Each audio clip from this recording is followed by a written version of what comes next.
That was a very interesting experience because as the bishop, I was in the process of interviewing his wife, who's a Samoan lady, for a temple recommend, and he's waiting outside. And I had worked with him and knew that he was every bit as worthy as she was. And so after I finished with the temple recommend for her and issued her a temple recommend, I asked him to come into the office and talk to him about the priesthood. And you know, I commended him for being faithful and doing what he did without holding the priesthood. And I said, I promise you that you will receive the priesthood. And of course, I'm thinking in eternity. And I don't think it was much over a week after that that the revelation took place. And he thought I was prophetic. But so anyhow, I was in my office, and somebody come running down the hall and said, "Hey, did you just hear the announcement? The blacks can now hold the priesthood." And, oh, was that right? And so I picked up the phone, dialed the First Presidency's office, and fortunately got a secretary, and she said, "That is correct, that's the news." And so immediately I called Joseph Freeman, the first black to be ordained to the priesthood. And he was so emotional he couldn't even talk to me, just sobbing, you know. And then I called the stake president and I said, "Do you realize we have a stake meeting come up this Sunday where we can sustain him, get him ordained to the priesthood?" And it wasn't my goal at all to have him be the first black that was ordained. It just, I wanted to honor him because I knew he was a good guy.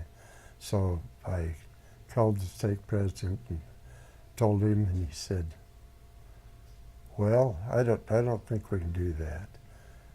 "Why not?" He said, "Well, I'll call you back." So in the meantime, we had a courier go from our office up to the 47 East North Temple, and somebody up there had a copy of the directive that went out to the bishops and stake presidents and announcing that any worthy member could be ordained to the priesthood. So they were handing it out like the watchtower.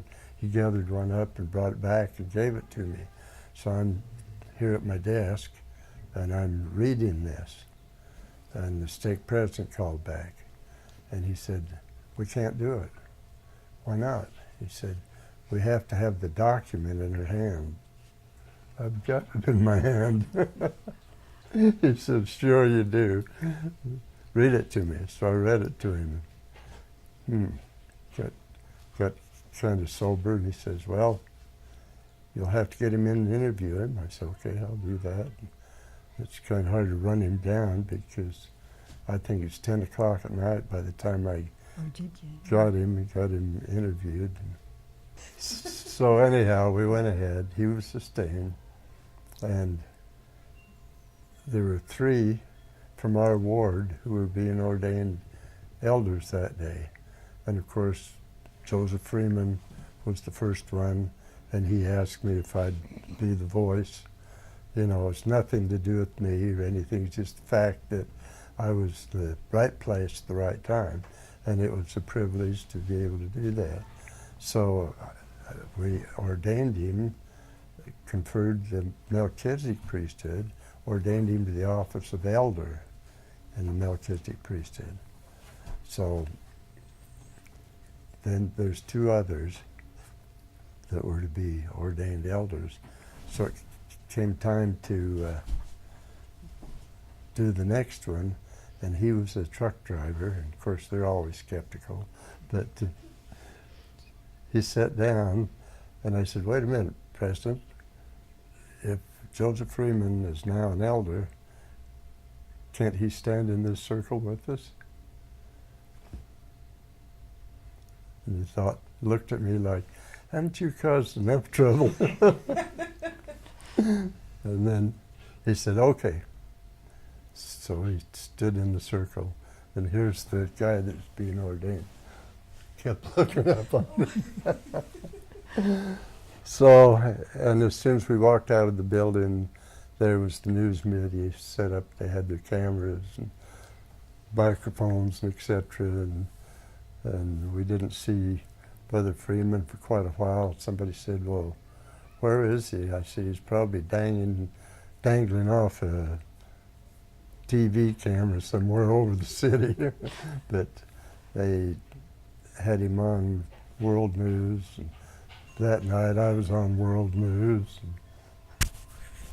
And anyhow. And Joe did a fantastic job for the church. Yeah. Yeah. And he then went back to Good Morning America and was able to present the story there. And it was a great event. So I was just kind of happy to be associated with that.